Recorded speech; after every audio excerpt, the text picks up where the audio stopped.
Okay, a little technicality detail.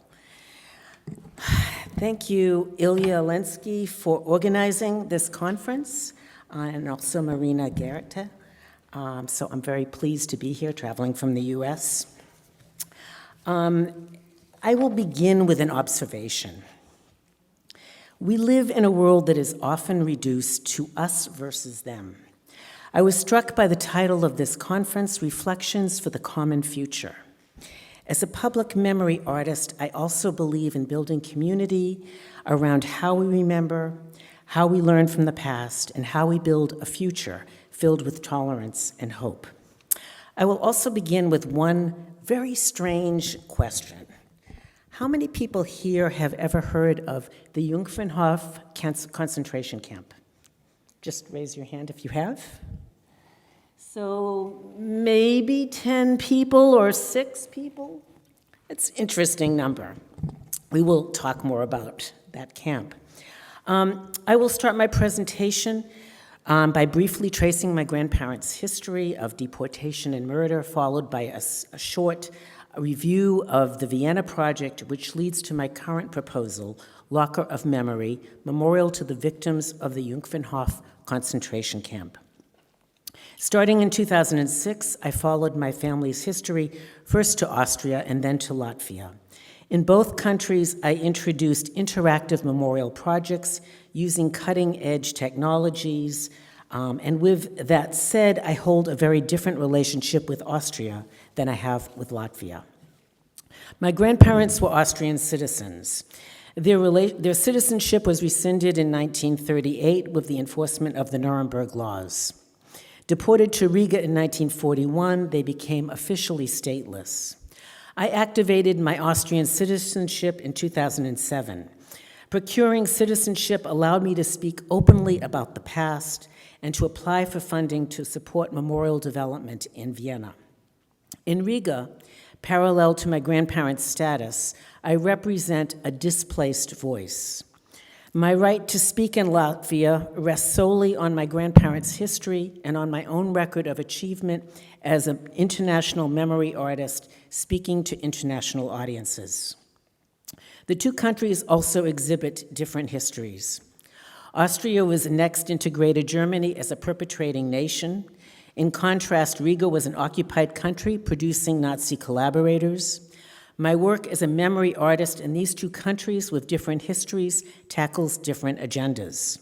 In Vienna, the project identified prominent Austrian institutions, such as the Austrian Parliament, that were complicit with Nazism. The project definitively dismantled the long-standing myth that Austria was Hitler's first victim.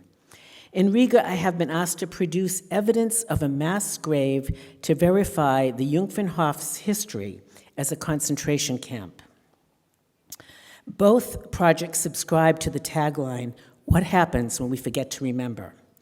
While the Jungfernhof camp is not currently threatened by development, it has been obliterated through neglect for many years. The Locker Memory Project is about recovering memory.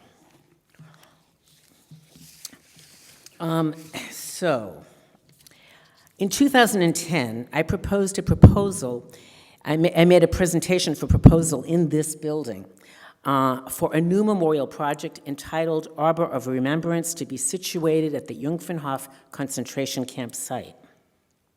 Woven into my presentation was the question, does the land which holds memory require special attention? I did not know that 9 years later, I would be talking about new, non-invasive excavation technologies that have the capacity to reveal aspects of our history on this earth, in particular, how we treat our dead. Arbor of Remembrance featured a Sukkah of Shalom installation surrounded by a memorial garden that referenced the camp's history as a slave labor agricultural farm.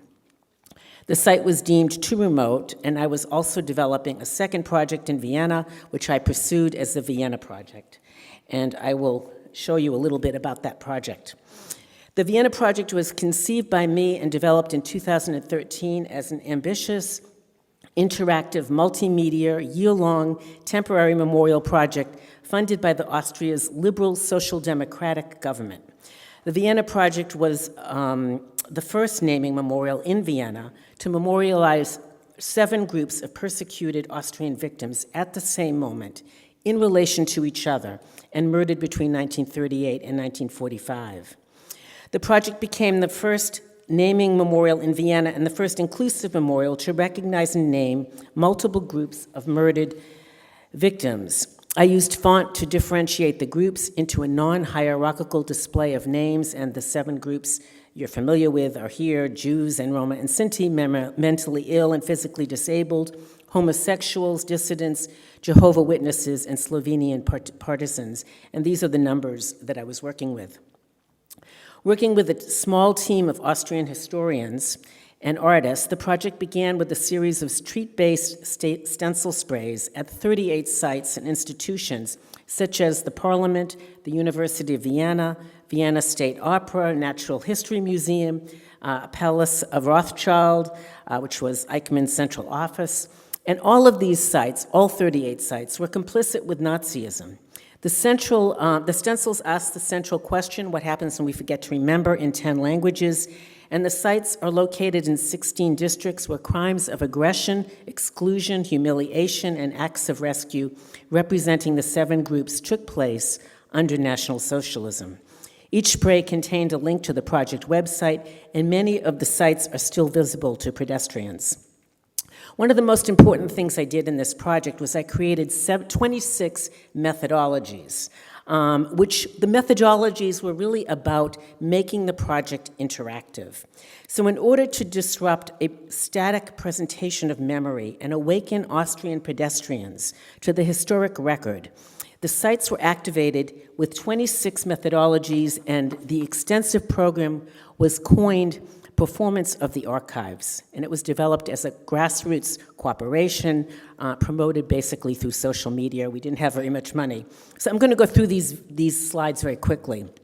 Over the course of 1 year, performance artists from different disciplines, art, video, poetry, dance, plus digital installations and massive reading campaigns were presented to public audiences all over the city, delivering the message that in 1938, Nazism was everywhere. The project's smartphone app was the first in Vienna to identify actual sites with Holocaust history, containing research about the sites in German and English, artistic performances at each site, oral history interviews, and videos of the reading marathon, which is this, taking place at 23 sites, where students all over the city for 1 hour read letters written by victims, and they did this in the rain, which was really incredible, and it was all documented. And then we also had virtual tours and Holocaust education referencing the histories of the 7 different groups. And this is the smartphone app. The closing ceremony occurred at Austria's National Library at the Hofburg Palace. A wind quartet from the Vienna Philharmonic played music composed by exiled musicians. There were paired letter readings, and the naming memorial took place in the outer courtyard, which followed the closing ceremony. For 6 hours, more than 85,000 names of murdered victims moved across the facades of the buildings at Josefplatz under the open sky. Families stood together to hold vigil, and as performers and family members read letters by the victims, you could see the names, you could hear the words. It was a very emotional experience. Given the project's success, I began to develop plans for a permanent memorial, a permanent naming memorial, using augmented reality and virtual reality software and new gaming techniques. Do you recognize these people? Okay, well, so in 2018, Austria's newly elected conservative right-wing government came into power, and the new administration was focused on developing an earlier proposal for a traditional memorial dedicated to Jewish victims of the Shoah. 1 year later, I contacted Ilya Lenski and also Latvian authorities to revisit a memorial project for the Jungfernhof concentration camp, and here I am, eager to share these plans with you. So this is the title. I have spent a lot of time worried about the title, Locker of Memory. Ilya said, well, you know, it's really going to be the memorial to the victims of the Jungfernhof concentration camp, so that is probably the case. The title is metaphorically rich, and intentionally ambiguous. Locked in, locked out, today, the past, containing memory, safeguarding memory, preserving memory. Who does memory belong to? What is our responsibility vis-a-vis memory? Memory as a living entity, an idea that continues to evolve and inform our identities, individual and collective, as well as ideas about national heritage. How does memory in all of its many forms bring a sense of future to the past? In 2014, I went to see the site, and I was told, be prepared, it looks different. The site has been transformed into, under the leadership of Dmitry Pavlov, who is the director of the Eastern District of Riga, into a recreational park situated next to the promenade along the Dagva River. And it's quite beautiful. The site is now accessible. It's no longer remote. It's accessible by transportation, public transportation. And it attracts numerous visitors. Interest is turned to progress with partnerships and permissions under development, and even some of our project team right here today. The proposal and the project is advancing. And this is what the site looks like. There is now a sign. There hadn't been a sign to even identify the site. One sentence of that is about the site. So the project is divided into 3 phases, and the first phase is research. And so in research, we're going to be first looking at the deportation list. There were 4,000 Jews that were deported from Vienna, Hamburg, Stuttgart, and Nuremberg. We will move from that project, which we already have accomplished, and we are working with the Holocaust Museum to develop an article about this camp. They don't have any record of this camp. This camp is a very unknown camp. So this will be published in the volume 6, Camps and Ghettos. And then here are maps that we will use and refer to, and here is a 1993 photograph of the site, but as you can see, it looks very different today. And finally, we'll be doing geospatial excavations, which is a fancy word for mapping. We'll be working with Professor Richard Freund, director of the Judaica Department at the University of Hartford, and he has a $1 million grant to conduct extensive excavations and is doing work in Lithuania, and he has graciously extended his work to Riga as a collegial favor, which is terrific.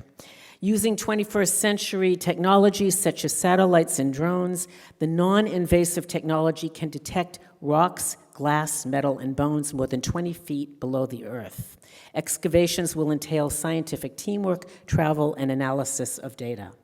There'll also be film documentation of the excavations, and we're in the process of beginning to develop a website and maintain the website. Next phase is memorialization, Locker of Memory. This is a very early drawing or sketch of what it might look like. It's made of metal.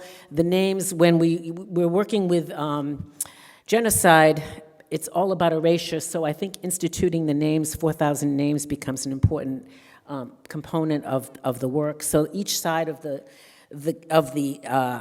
memorial, the locker, will have 1,000 names. We're also going to be attending to the inside of the locker, which is another important question.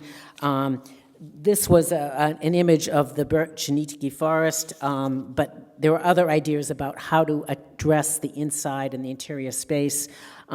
Certainly in designing the memorial, the interior chamber of the locker becomes an important space. We will use the visual record of the geospatial excavations to animate the central cavity, bringing excavation data pertaining to the mass graves directly into the physical structure of the memorial space takes on an uncanny aura of testimonial evidence. We will also be addressing the landscape and the architecture around the memorial site, which will also bring up the relevance and the pertinence of the history of the camp as an agricultural farm. And finally, we'll be looking at, this is what the memorial, there'll be a paired memorial inside a local museum, and that will have augmented reality. And the augmented reality is a little tricky to look at. Augmented reality will be a form of storytelling. We will animate the names so that we can tell the stories about at least some of the victims that will be on record. And this is an example of augmented reality. I don't know how familiar you are with it. This is my grandmother's letter, and this is what happens when you put it under augmented reality. Sometimes this works, sometimes it doesn't. It takes a moment. But basically, it becomes an object, and it starts to turn, and that's not happening. And if I click it one more time, we might lose it. But I'll try. Well, anyway, you'll see it on this one, I hope. So it turns, and then you can really isolate different sentences and read it slowly, and you can enlarge it. It really works like a desktop. This is an example of an heirloom object, and we will be searching for many objects. So this is a watch my grandparents gave to my father and his bar mitzvah. And if you put this under augmented reality, what happens is it becomes a kind of structure, and you wrap it again with the surface, and hopefully this will move.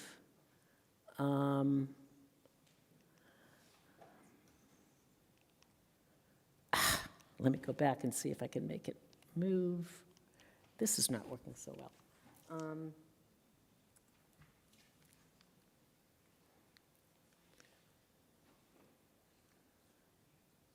I don't want to waste time with this. Anyway, we'll go back to that, I think. Finally, the education component. We'll be developing two narratives, two storylines, characters, moral dilemmas from the research. It will be taken from the research directly. We'll be working with Holocaust experts to develop curriculum, and we'll also be working with gaming technologists and working with students from the Latvian Academy of Art. So moving toward the 100-year mark, we must now ask, this is actually a form of what this looks like under, and will this now animate? Nope, it's not animating. Huh, and it's in Hebrew, that's interesting. Okay, so that was an image of the Skiritava train station. And it's basically creating an immersive environment where you insert characters into that environment. But there's a problem with this part of the program, which is that if you use gaming technologies, you get stock figures. And stock figures don't necessarily look like Semitic prisoners of war and of the concentration camp. So how do we change these figures to have more characteristics that look like the history of the Holocaust? And how do we do that without adding, stereotypical features? So this becomes a kind of learning experience. And so we'll be working with students at the University of the Academy of Art in Latvia, doing drawings and inserting those drawings and integrating those drawings into the gaming environment. This is another example, and hopefully this will move. And this is of the forest, 2 minutes. And that's not moving. And this is an example of what the video games will look like in a museum setting. This is an example. I wonder why none of this is moving. So that's not moving either. But this was an artist who is using machine learning so that actually the games advance on their own. They're sort of self-generated, and there isn't really a beginning or an ending. So we will be experimenting with different forms of developing those kinds of games for the project. Just very quickly, as I conclude, the project design has many different components. I subscribe to an anti-fascist concept where the project is not ideological and not dogmatic. It is hierarchical in that we have to be responsible about history and about money. It is also collaborative, so we're working with lots of different people, particularly students. And it is inclusive. We're going to encourage multiple voices. We will be working in an interdisciplinary team with history, art, science, and technology. It'll be process-based. So it'll be process-based with an emphasis on questions and dialogue. It will also be grassroots. It will involve transformative change, and it will use 21st century new knowledge, such as these excavation technologies. And the real advance here is that we really are at a different point in history in terms of how these technologies will help us remember and think about the history. We have a project team. This is a kind of listing of different people we'll be working with. And this is just very quickly the beginning of a project team. And Inetta Samuelson is here with us, and Ilya, and I'm not sure if Lolita is here. Perfect. So we have people that we are now starting to work with. One of the important feelings I have is that I come from the US. I'm not here to impose my concept of memory on Latvia, but we are going to work together and we are going to cultivate this concept over time together. There's an advisory board that is also in the early stages, and this is in Hebrew. This is interesting. We have partnerships. This is a photograph of my grandparents, and when I finished the Vienna Project, I went back into my studio to do a painting about them, and what I did is I worked with rubber, because the idea of rubber is about erasure, and genocide is about erasure, so this is my grandfather, this is my grandmother, and this is our logo. In conclusion, remembering the past takes moral courage. In the new information age, the urge to bury the past is no longer tenable. Using scientific means, we can now rescue camps like Jungfernhof from the edges of oblivion, bringing the camp's dark history of murder into daylight for future analysis. Thank you. Thank you.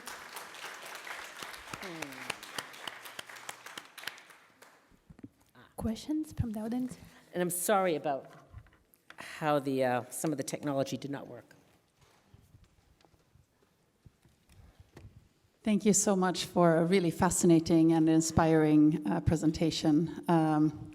There's a lot to unpack here. I wanted to zero in on one dimension. I'm an archaeologist, and so I was really happy to see how you work with these new technologies.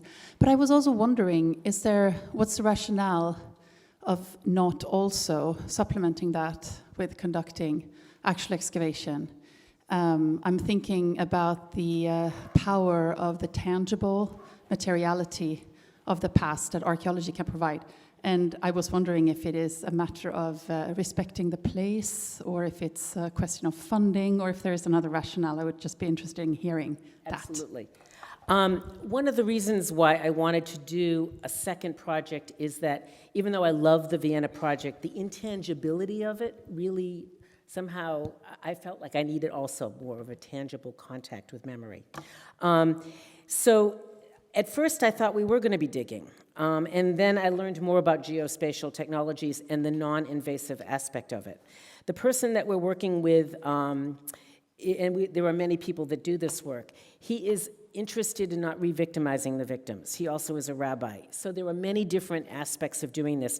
There are ways when it is warranted. So if someone is, if there's a metal box, for instance, found, well then people are wondering what's in that box. So that would become a rationale for investigating. So as we were talking this morning, I asked a question about, are there new technologies to finding lost art in the world? You know, I mean, are we going to be developing technologies that will make everything transparent? We don't know. So it still is an option. For instance, there is purported to be 800 people that were buried on the site. Many of them just died of natural causes, and others were murdered. But what if we can determine that there's 1,000 people or 2,000 people? Then who are those people? Do we open the grave to find out? You know, can we find out? So some of this is a negotiation with the city and with the town, and who owns the contents of the grave. It is really Latvia.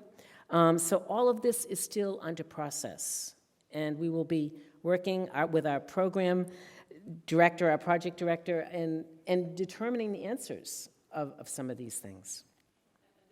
And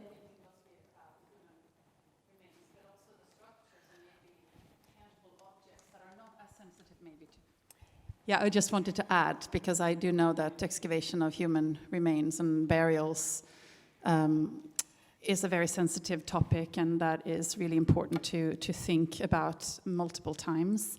I was also thinking about the possibility of determining the history of the structures and the material culture that often can kind of provide a very strong evidence of the humanity of those people buried. Absolutely. So I am working also at Brandeis University, and we'll be working with an antiquities faculty member who actually tries to reconstruct antiquities culture from what they excavate.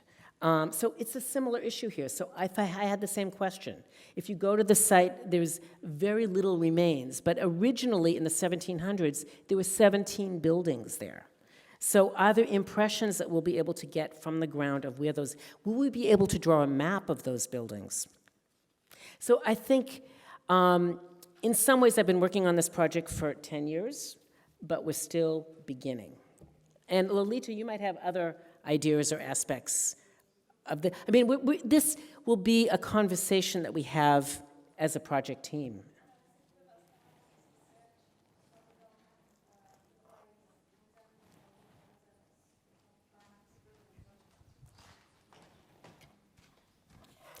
I'm so sorry I didn't get to show you things moving, because that's the best part. Well, thanks also for this presentation and the vast array of methodologies and approaches and the combined approach. It's really fascinating. There have been two ideas that just came to mind. There have been at several death marches sites in Germany. There has been geomagnetical, I think that's what you call it, geomagnetism. That's, so you don't use the satellites, but these special apparatus that sort of tries to detect changes in the soil. So this might be of high interest to you. The other thing that I want to, and the other thing is that there are several sites that try to involve excavations in their educational program, but then of course you need to have a site that has a lot of material remains. My question, no, the question was, how do you deal with the with a vast array of already existing memorials in Riga with entirely different approaches? Like if you start with the Holocaust Ghetto Museum, which hasn't been mentioned today here, and this place, and of course the former ghetto and the Jewish cemetery and all the other places that we know. Is there a communication or a discourse that you try to start with this? Excellent question. So as we were talking about memorial sites, and you were talking about American sites, I teach a course now in public memory and trauma and you know, and all of that. And it's interesting to look, for instance, to compare the Vietnam Memorial to the 9/11 Memorial. A few hundred miles away, but totally different approaches. So nothing is off the table in terms of what we discuss. Maybe our smartphone app will include some of the other memorials. We will see. One of the things that was early on in the conversation was that there's already now an established recreation park at the site. So what do we do? And so the question was, could you incorporate memory into that site? Is that going to be problematic? How do we think about that? And so I argued the concept of heritage, and that heritage is a really broad concept that's very inclusive, and that we include memory, we include relaxation. All of that is part of our life. It's part of the cultural heritage. So how we think about multiple sites, multiple activities of memorialization will be part of, again, a part of our discussion. And we also will be very actively inviting students, high school students, but also college students, and I'm sure they'll have some of these same questions.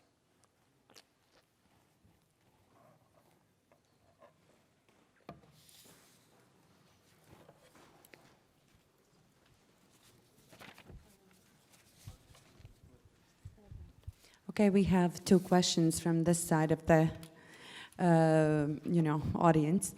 My question is about your teaching about commemoration, and not only Holocaust, the genocide, the ethnic cleansings, things like that. So, what would be 3 principles that you would kind of follow creating memorial that works, or interaction with local public that works, actually? So what is the good practice? So, actually, I did put up another slide, if I can make this work. How do I, this, if you remember, I said I'm not dogmatic or authoritarian, but if you read this, it sounds like it's a manifesto. But actually, I did make this, which is kind of an overview of the principles that came out of my experience of working on the Vienna Project. And I'd be interested in your opinions and your reactions. Do these hold up for you as guidelines? Again, we're talking about, one other question. I thought, who's going to ask me how much this costs? No one has yet. We don't really know how much it costs. We think it might even cost $1 million. We don't know.